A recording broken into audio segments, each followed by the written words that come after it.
Monica POV. Saktong pagtapos kong magbihis, at makahiram ng isang jogging pants, at komportableng t-shirt na akala mo ay sasabak sa fake class, ay tapos na rin si Darius sa pagpapaligo roon sa kabayo. Itinali ko rin ang buhok ko para hindi ito makasagabal. Habang nagsusuot ng gloves, ay nilinggo ko ang ibang kabayo sa kanilang kwadra. Di hamak na mas marami ang sa kanila kaysa amin, at mas maraming pagpipilian. What do I expect? They are rich. I want to try the black one, wala sa sariling sabi ko. Nakita kong tumingin si Darius doon sa itim na tinukoy ko. Nangunot ang kanyang noo, at wala pa man ay alam ko na agad na hindi siya papayag. That's a stallion. Mailap ang kabayong iyan, Monica. Hindi pwede. Napanguso ako. Now that he has said that, mas lalo ko tuloy gustong masubukan iyon. If I learn everything there is to learn and become a master, would you let me borrow that? Tanong ko na may paghahaman. Darius chuckled with an amused smile. We'll see. Talagang we'll see. And by that, he just awakened the competitive in me. Mahirap pa naman akong subukan. Hindi ko talaga siya tatantanan. Alright, saad ko, at hinayaan siyang pumili ng kabayo. Pinili niya roon ang tingin niya ay magiging madaling gamitin para sa akin. Iyong pinakamaliit kumpara sa iba, pero sakto pa rin, at mukha ring pinakamabait na kabayo, ang pinili niya. Maputing kabayo ito, parang iyong anghel, o nasa panig ng liwanag at kabutihan. Hindi ko mapigil ang mapahalukip-kap, habang nakikipagtitigan sa kabayong pinili niya. Ito na talaga ang gusto niya. Final na. I want something strong, rough, dark. Something that's hardcore.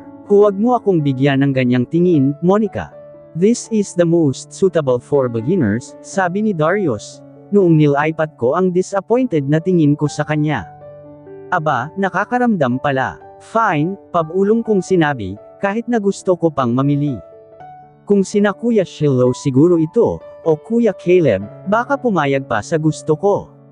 Sanay akong nasusunod palagi. Good. He smirked and I just rolled my eyes heavenward. Let's start. Nagpakuha siya ng mounting block para magamit ko. I crossed my arms, while watching their men following Darius's order. Kahit pwede namang talunin ko na lang ang ibabaw ng kabayo, ay ginamit ko na lang din iyon, para naman hindi masayang ang effort ng mga tauhan na ilagay pa iyon. Nang nasa ibabaw na ako ng kabayo, ay hindi ko maiwasang malula pa rin. Ngayon ay kabado na ako, samantalang noong dinala ko rito ang kabayo namin, ay malakas pa ang loob ko, kahit wala pa yata sa 1/4 ang alam ko. But now, I'm suddenly all nervous. Fix your posture. Huwag kang masyadong malikot, dahil sumusunod sila sa simpleng galaw, pangangaral ni Darius. Keep your balance. Proper posture is what you need. Straighten your back. Tumango ako at sinunod ang kanyang mga sinabi. Iniiwasan kong mahigpitan ang hawak sa tali ng kabayo, dahil mahirap na, baka bigla pa akong ihagi sa ere, kung masaktan ito. Is it like this? Tanong ko tungkol sa posisyon ng paa ko sa saddle. Yes. Nang makontento ay medyo nakagalaw na ako ng malaya. I tried to tap the side of the horse using my foot, gaya ng kung ano ang tinuro sa akin ni na Kuya Shiloh, noong minsan nila akong turuan sa nagdaang araw. Gumalaw ito at medyo umabant, kaya naman humigpit ang hawak ko sa tali. Huwag mong masyadong higpitan, saad ni Darius, kaya medyo niluwagan ko naman ang kapit ko sa tali, but the horse moved a bit faster, so I lost my balance and I almost fell. Napatili ako pero bago pa ako bumagsak sa lupa, ay napigilan na iyon ni Darius. He held my back, at ganoon na lang ang kapit ko sa kanyang balikat. Nagsinghapan ang mga trabahador, na nakakita sa muntikan ng paghagis sa akin ng kabayo. That's enough, Monica, medyo pagalit na saad ni Darius. Binawi ko ang balanse, at tinulak ang kanyang kamay na mabilis niya rin namang inalis. What? I can do it. Nagawa ko na ito kanina. Iritado kong sambit. Kung mabilis lang pala siyang sumuko, di sana ay hindi na siya nag-abala pa. Kuya Shiloh has way more patience. Ayusin mo, Monica, sabi ni Lola Sonyang noong mapadaan, at nakitang nakikipagtalo na ako, Sa kanyang tingin ay halatang sinasaway ako sa ginagawa ko, na namang pagtataray. Huminga ako ng malalim. Monica. Fine, sabi ko at inayos ang poster sa ibabaw ng kabayo, refusing to end this session. Wala namang nagawa si Darius, kaya tinuloy niya na lang din ang pagtuturo sa akin. Follow the movements of its head with your arms. Huwag mong kontrahin, masasaktan ang kabayo, at baka ihagis ka sa ere tulad kanina, dahil masyado kang mag-alaw. FYI, hindi niya ako hinagis. I lost my balance, mapait kong sinabi. At bakit ba kay Songgit mo? Iritado kong tanong kay Darius. Chill, Darius. Okay. I won't fall. Natigilan siya at matalim akong tiningnan sa huli. It's Kuya Darius, Monica. And yes, you'll fall. I won't. Giit ko. Kuya Darius, may diin ko pang dagdag. Bumaba na rin ako sa kabayo, dahil nawalan na ako ng gana. Paano'y sinusungitan niya lang ako? That's what he always do ever since. Kinuha ko na ang kabayong dala ko kanina, at hinayla na ang tali nito para utusan na umalis na kami. Para naman itong nakikiayon, at kampi sa akin, dahil walang arte itong sumunod papalabas sa gate ng mga escudero. Monica, tawag ni Darius, pero hindi na ako lumingon pa.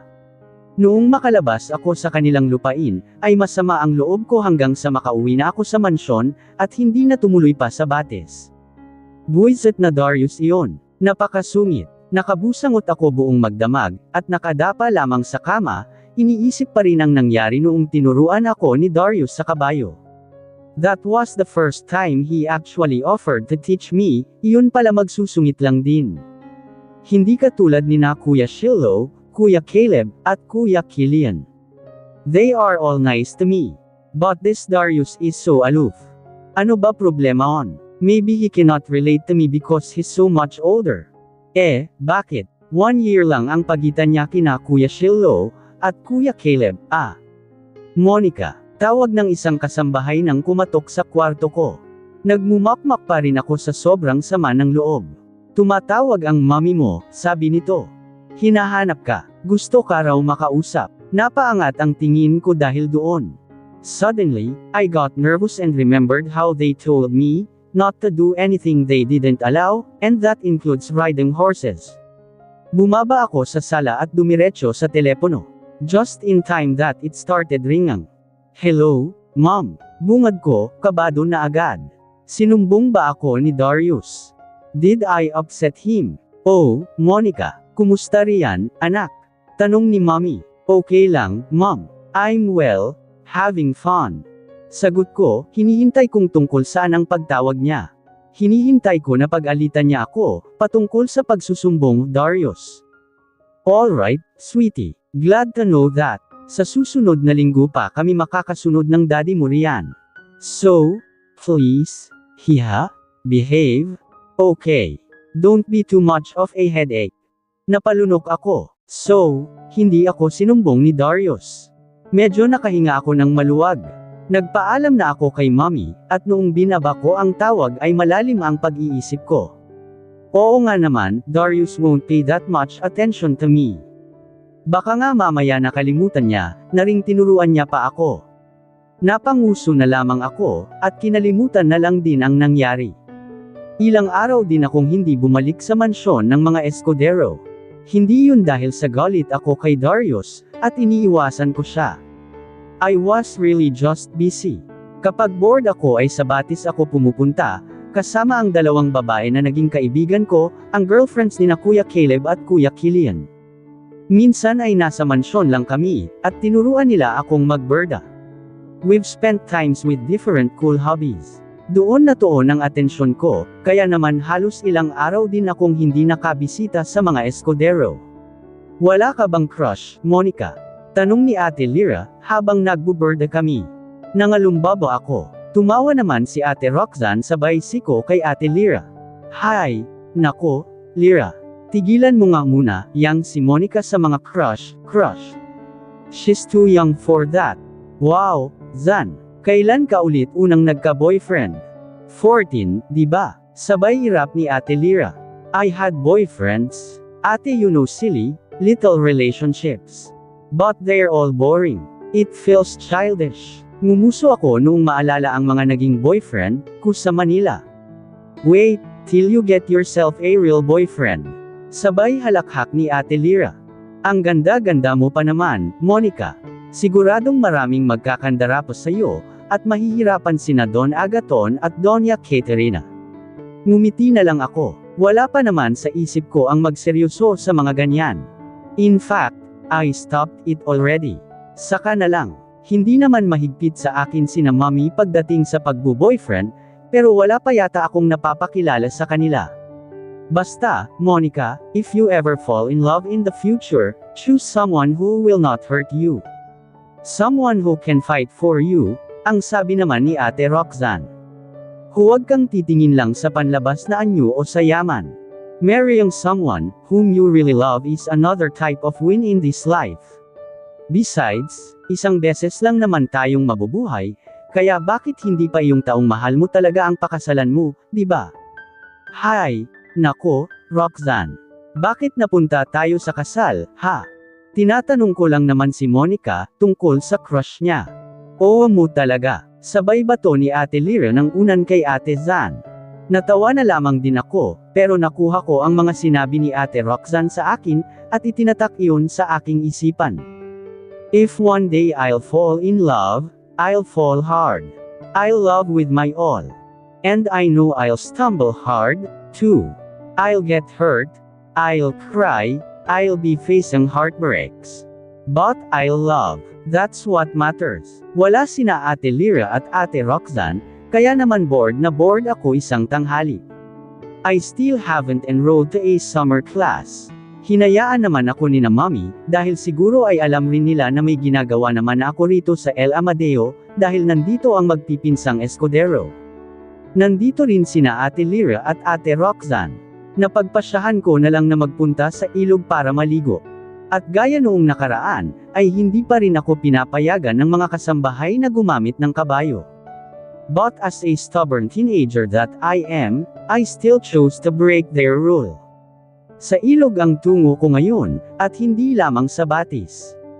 Medyo tago kasi ang Batis, at nakikinig naman ako noong sinabi nila, na delikado raw kung mag-iisa ako roon, so I chose the alternative. Hila-hila ko ang tali ng kabayo, habang pinapalakad ito sa lilam ng mga puno. Itinigil ko ito malapit sa batuhan, kung saan hindi ito maiinitan at saka tinali sa katawan ng puno. Be good, okay. Pagkausap ko sa kabayo, at nilingon ang ilog kung saan walang katao-tao. Gubat ang gilid ng ilog, at puro puno na. Sa kabilang banda hindi kalayuan, ay may sementadong kalsada naman, pero walang masyadong dumaraang sasakyan, at parang nagsisilbing shortcut. May maliit na dock sa isang gilid.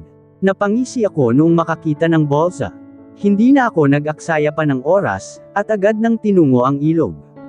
Nagtampisaw muna ako rito, at nilubog ang sarili, then I let myself float. Malinis ang tubig at walang nakalutang na mga basura. Ah, it feels good. Masayang sabi ko, habang lumalangoy-langoy, wala nang pakialam, kahit basang-basa na ang dress ko. Wala pala akong dalang pamalit. Marunong akong lumangoy, pero hindi ako ganoon kagaling kapag malalim na.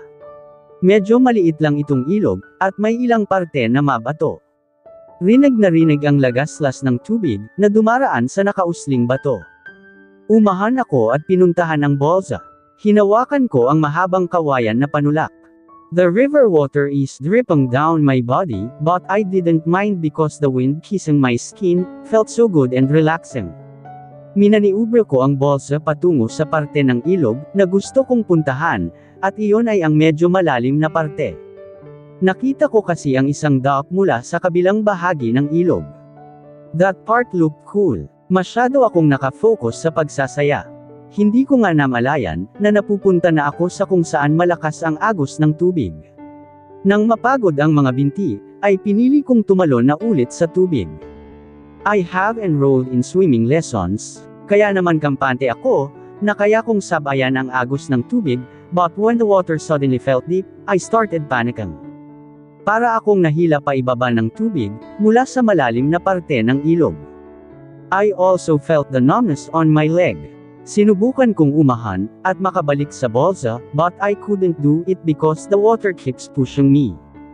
May narinig akong tumawag mula sa kung saan, pero hindi na matuon doon ang atensyon ko, dahil ang tanging nagsisink in sa akin, ay ang unti-unti kong pagkalunod. I tried to scream for help but there were no words. Kinawag ko ang mga kamay, at sinubukang makaangat but my nose hurts.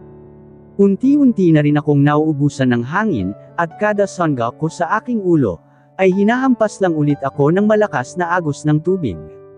Bago pa ako tuluyang mawala ng malay, ay may pares ng mga kamay ang sumagip sa akin, at agad akong inangat mula sa marahas na tubig. I coughed when I reached the raft. Agad akong nanginig sa malamig na hangin. What the, Monica? Galit na tanong ni Darius, noong may sampa ako sa bolsa.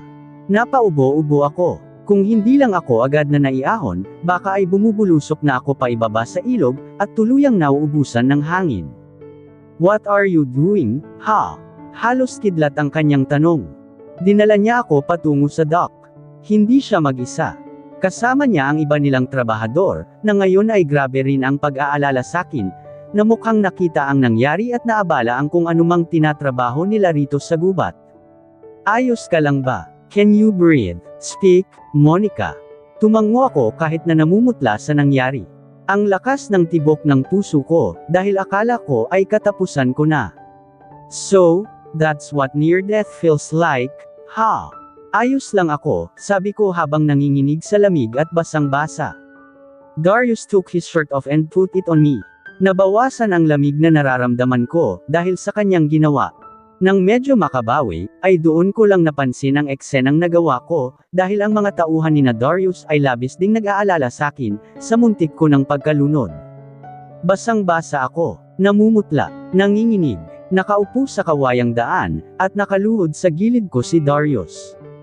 He was fuming mad and ordered their men to immediately call a doctor. Pinahanda niya rin yung sasakyan, na agad-agad namang sinunod ng mga ito. What were you thinking? Parang kulog ang boses niya sa galit, at iyon yata ang unang beses na makita ko siyang ganoon, at sobra ang pag-aalala. Katulad ko ay basang-basa rin siya. Tila ba tinalo ni Darius ang tubig, nang walang pag-aalinlangan.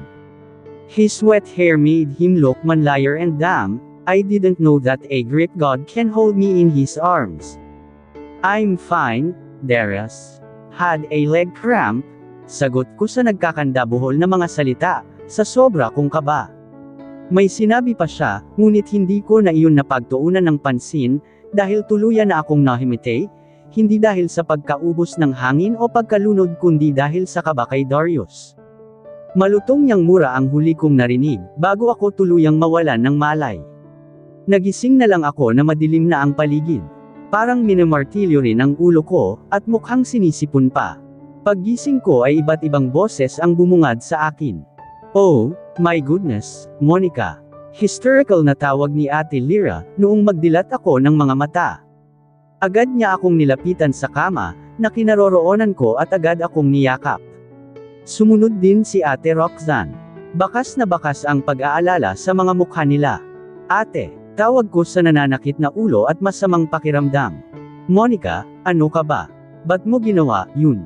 Naluluhang tanong ni Ate Lyra. Pagkaangat ko ng tingin, ay hindi lang pala sila ang naroon sa kwarto na iyon. Nakita ko sina Kuya Shiloh, Kuya Caleb, Kuya Killian, at ang mayordoma ng mga Escudero. Lahat sila ay nag-aalala, at mukhang kanina pa hinihintay na magising ako. That's when I noticed that I was not in my room. Narito ako sa mansyon ng mga Escudero. What were you thinking, Monica? Alam mo bang nag-alala kami sa iyo? Pareklamong tanong ni Kuya Caleb. Kuya Shiloh and Kuya Killian, both looked concerned. Napayuko naman ako, at namula ang buong mukha ko sa kahihiyan. Oh my goodness, was it really a big accident? Sorry, Kuya.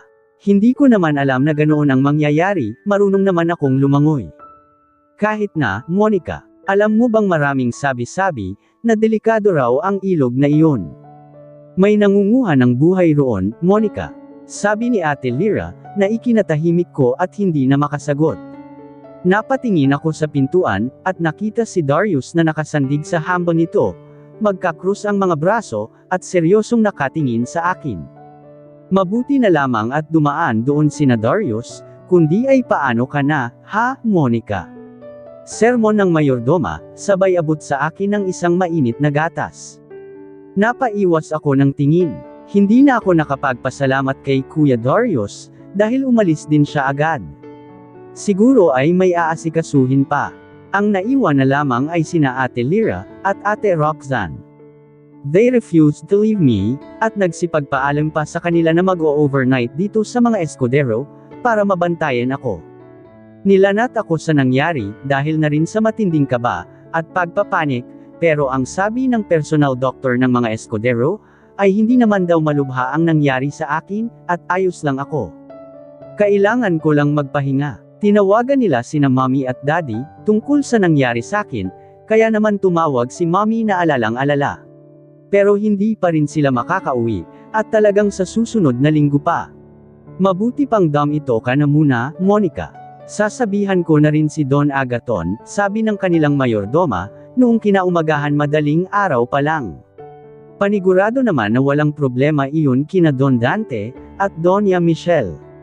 Tito Dante and Tita Michelle, are still in their out-of-the-country business trip. Hindi na ako pumalag, at sinusunod na lamang sila. I felt so guilty about what happened. Pero hindi ko naman talaga iyon sinasadya. I was just having fun. And it was an old hobby of mine. Ni hindi sumagi sa isip ko, na posible akong malunod, dahil marunong akong lumangoy, at hindi pa naman, yun nangyari sakin. Huwag ka nang kumontra, Monica. At huwag nang matigas ang ulo, sabi ni Ate Roxanne. Nagpaalam muna sila ni Ate Lyra, dahil kailangan na nilang umuwi. Opo, ate, sorry ulit, and thank you, sambit ko at niyakap sila ni Ate Lyra. Ngayon, mag-isa na lang ako sa mansyon ng mga Escudero, dahil wala na sina Ate Lyra at Ate Zan. Noong oras na ng almusal, ay bumaba ako, at naabutan ang tahimik na sala. Oh, kumain ka na, Monica. Para bumalik ang lakas mo, sabi ng kanilang mayordoma. Napatingin ako sa mga pagkain sa mesa. Nasaan po sila? Tanong ko noong hindi makita ang kahit sino kina Kuya Shiloh. Maagang umalis, Monica. Bili ng Kuya Darius mo na kumain ka. Si Darius din po umalis. Tanong ko at naupo na. Ako na ang nagsandok ng pagkain sa plato ko. Nariyan sa labas. Napatango ako, at sumulyap sa gilid ng daan ng bahay nila, kung saan dati akong tumakbo noong makita ko siya. Every corner of their house is really a reminder of my youthful days. Nagsimula na akong kumain, at noong matapos ay nagligpit na rin ako. Medyo magaan na ang pakiramdam ko ngayon, at gaya nga ng sinabi ng doktor nila, ay hindi naman malala ang inabot ko roon sa ilog. Lumabas ako patungo sa hardin ng mga Escudero, nag-iisip kung ano ang sasabihin ko kay Darius. I wanted to thank him for saving me. If it wasn't for him, baka nalunod na ako, at mas malubha ang inabot ko. I can't imagine what would happen to my parents, if I ever died on that river. Hindi nga nagsisinungaling ang mayordoma, noong maabyutin ko si Darius sa labas, nagdidilig ng mga halaman. Ang suot na itim na shirt, ay malaki ang tabas sa magkabilang gilid, allowing air to cool his body under the burning heat of sun. Kahit ang mga simpleng damit yata ay mahihiya sa kanya. Nilingan niya ako noong makita akong lumabas, mula sa gilid ng bahay. Nagtagal sandali ang kanyang tingin, pero agad din iyong binalik sa halamanan, seryoso ang ekspresyon. Napatikhim ako, hindi alam kung saan magsisimula. Alam ko naman na galit siya sakin, dahil sa katigasan ng ulo ko. Maybe I traumatized him, more than I've traumatized myself. Ganoon ba nakakatakot sumagip, nang muntik nang mapunta sa bingit ng kamatayan? Kinagat ko ang labi ko. Honestly, it didn't even feel so scary for me. My parents would always say that I don't fear anything. And that's true. Wala akong kinatatakutan, at wala rin naman akong inaatrasan. I grew up being carefree and reckless even. I am used to doing risky and extreme things. Darius. I mean Kuya Darius. Tawag ko, sorry for what happened. Hindi ko naman alam na mangyayari ang ganon. Kaya pasensya na, naabala ko iyong trabaho nyo, at pinag-alala kayo. I'm sorry. You went there alone. What else do you expect? Matabang na tanong ni Darius. Napayuko ako, parang batang napag-alitan. I'm sorry. You're stubborn, Monica. Tama ang daddy at mommy mo. You never listen, do you? He said that gently but there was trace of disappointment, madness. Mariin akong lumunok at nag-angat ng tingin. Hindi ko naman alam na ganoon ang mangyayari. Kung alam ko lang, ako na rin ang pumutol sa sarili kong sinasabi. I know I'm just trying to reason out again. Kinagat ko ang aking labi, at bumuntong hininga. I'm not even used to saying sorry, pero ginagawa ko ngayon. I'm really sorry for causing a scene. Katahimikan ang sandaling namutawi sa amin, hanggang sa patayin niya ang hose. He looked at me and mumbled something. His face, the way he speaks, his stance, everything, never ceased to amaze me. He's just too good to be true. At tuwing tinitingnan niya ako, may pakiramdam sakin, na gustong huwag niya iyong alisin agad. But then I always fail, he'd always look away. Don't ever do reckless things again. You nearly gave me a heart attack. Hindi ko alam kung bakit at tila ng summer na yun, tama nga si Dad, na naging malapit ako lalo sa mga Escudero. And for some reason, the animosity between me and Darius ended. Madalas na siya ang nasa mansyon ng mga Escudero. Si Kuya Shillo ay madalas sa planta, at si Kuya Caleb ay ginagawa raw kapitbahay ang Maynila. Si Kuya Killian din ay mayroong mga pinagkakaabalahan. And for some reason, Ate Lyra had a cool-off with Kuya Caleb. Kaya naman hindi siya laging narito sa mga Escudero, at dahil din doon kaya hindi rin nagtatagal si Ate Zan, kapag nagagawi rito, dahil nga wala naman si Ate Lyra. Good morning, Lola Checo, Lola Sonyang. Masayang bati ko, habang dala-dala ang sketchpad ko, at ilang painting materials nang pumasok sa gate ng mga Escudero. Oh, Monica, maaga ka yata ngayon? Tanong ni Lolo Checo, noong magmano ako sa kanila. Aba, ang laki ng ngiti mo, just a good day, Lolo. Sabi ko at ngumisi. Nilang iling naman sila sakin, na bahagya kong ikinanguso. I'm sure they're thinking that I'm up to something again. Pero wala naman akong binabalak na kalokohan ngayong araw. Sino ang nariyan, Lo? Si Kuya Caleb. Kuya Killian. Pagtatanong ko, ang Kuya Darius mo lang yata ang nariyan, Monica. Hindi ko lang alam kung gising na. Baka nagpapahinga pa sa itaas. Maaga pa. Tumango na lang ako, at pumasok na sa loob ng kanilang bahay. Malaya akong nakakapaglibot-libot dito. Plano ko na mag-paint sa kanilang hardin, pero hihingi muna ako ng tubig, at ibang kailangan ko para sa gagawin. Kaso lang noong pagpasok ko sa sala, ay nakita ko si Darius kaya napahinto ako. Nasa mesa at tila ba may inaaral. May kaharap siyang laptop, at seryoso.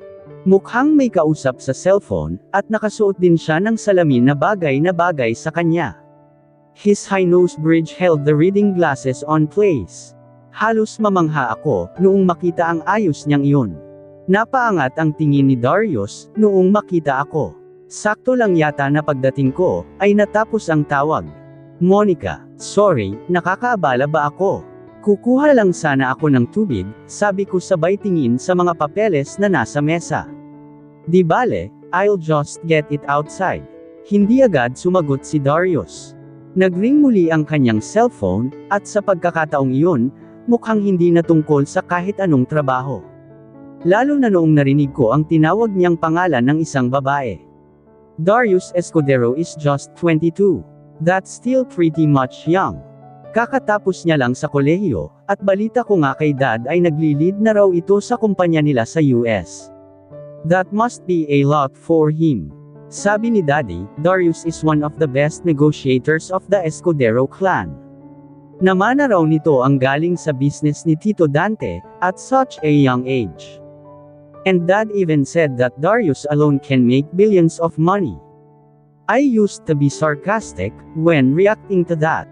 Ibig sabihin lang yun, he's full of tricks. He knows how to play his cards, that's why in the end, ang gusto niya ang makukuha niya. How I wish na sa business lang siya ganoon. Tumuloy na ako sa garden. Nilagay ko na roon ang usual setup ko, kapag nag-paint ako rito. Sanay na rin sa akin ang mga trabahador nila. I started to wet the paint. Hinanay ko ang mga kulay sa aking harapan, at sinimulan ng kulayan ang na-drawing ko na sa canvas. I've decided to paint the scenery of tulips. Isa, yun sa mga magandang tanawin, na nakita ko rito sa El Amadeo. While I was busy doing my own thing, and minding my business, narinig ko ang pagtikhim sa aking likuran. Busy? Ha? Darius's voice spoke from behind. Napahinto ako sandali, sa paghagod ng brush sa canvas. Napalingon ako roon, at nakita si Darius na nakatingin sa pinipinta ko. Wala na ang kanyang reading glasses. Sayang. I wanted to see more of that look from him. I almost raised my eyebrows, mabuti na lamang, at naibalik ko agad ang aking mga mata sa canvas. Medyo lang, sagot ko, habang pinagpapatuloy ang ginagawa.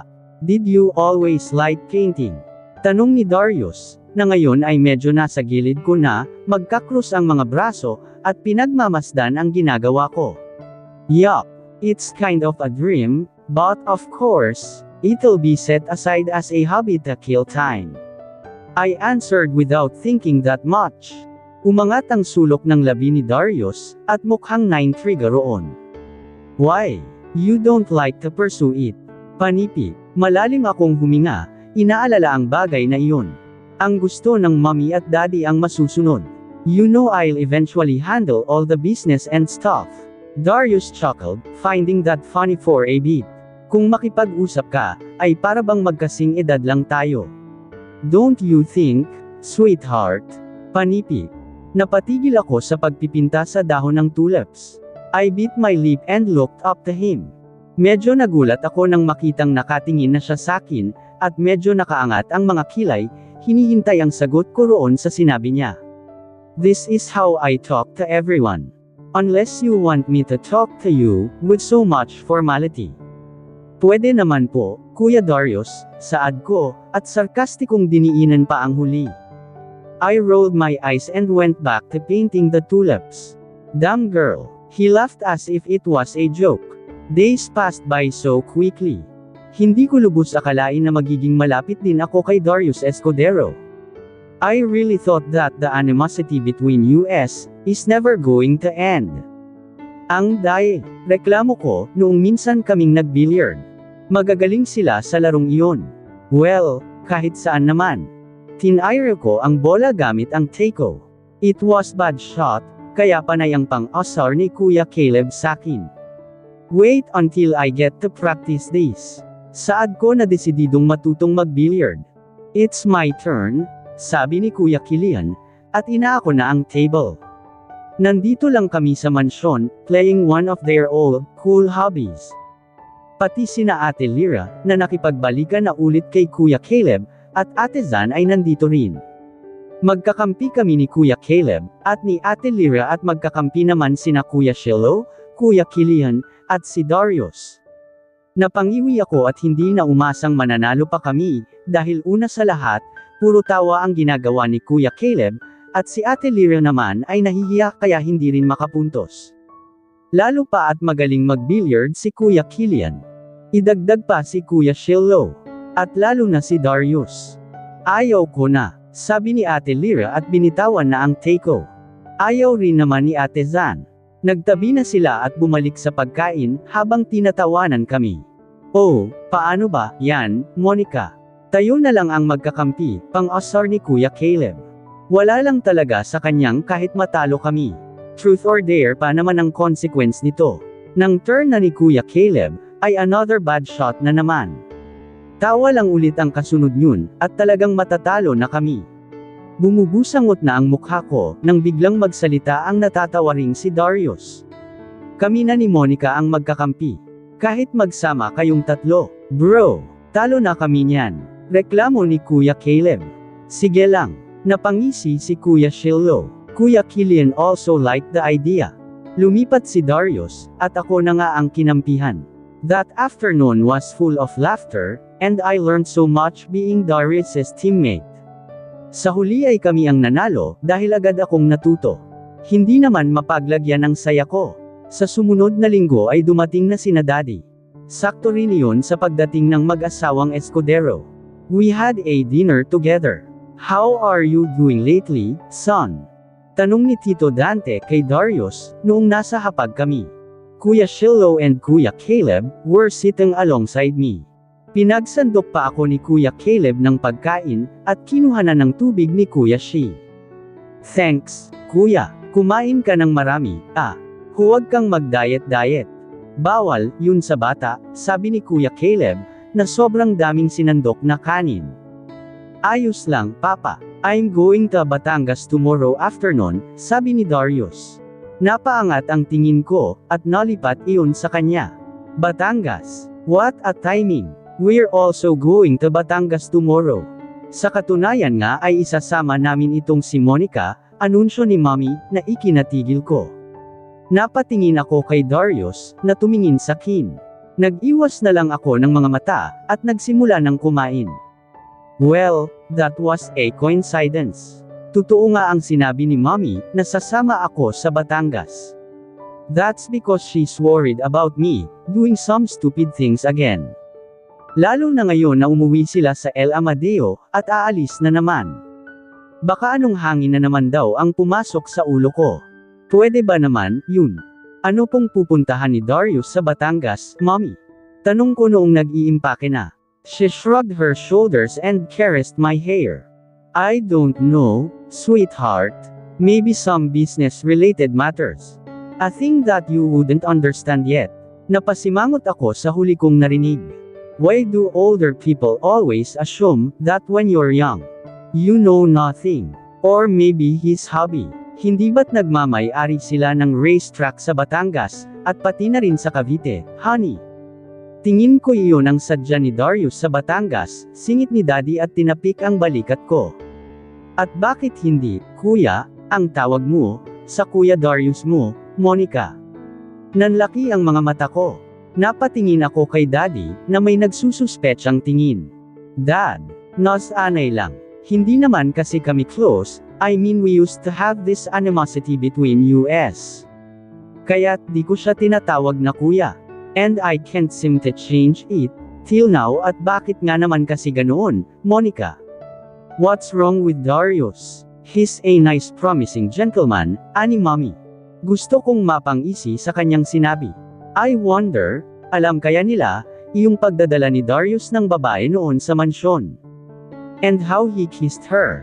Kung pupunta sa racetrack si Kuya Darius, Dad, papayagan mo ba akong sumama roon? I'm curious, sambit ko. Oh, come on, dear. I know you too well. Maa-addict ka lang sa extreme sport na iyan. Baka iyan na naman ang sunod mong ikakadisgrasya. Tutol ni Mommy. Anak, please, choose some girly hobby. Mag-ballet class ka na lang ulit. Mom, tapos ko na iyan. Sabi ko at hinarap si Daddy. I pouted my lips and batted an eye. Oh, dear, napupunong bulong na lamang ni Mommy, at sumuko na agad. Depende sa Kuya Darius mo. Kung papayag siya, then fine, sabi ni Daddy, sabay kibot balikat. At iyon ay kung payagan ka nga, Monica, sabi ni Mommy. I smirked. You bet, Mom. Matigas ang ulo ni Darius Escudero. He's firm. He don't bend principles. Pero mas matigas yata ang ulo ko, so we'll see. Darius Escudero on the racetrack, ha? I'd die to see that. At dito na po nagtatapos ang ika-7 kabanata ng ating kwento. At sanay muli niyo po akong samahan sa mga susunod pang kabanata. Maraming salamat po. Ingat po tayong lahat.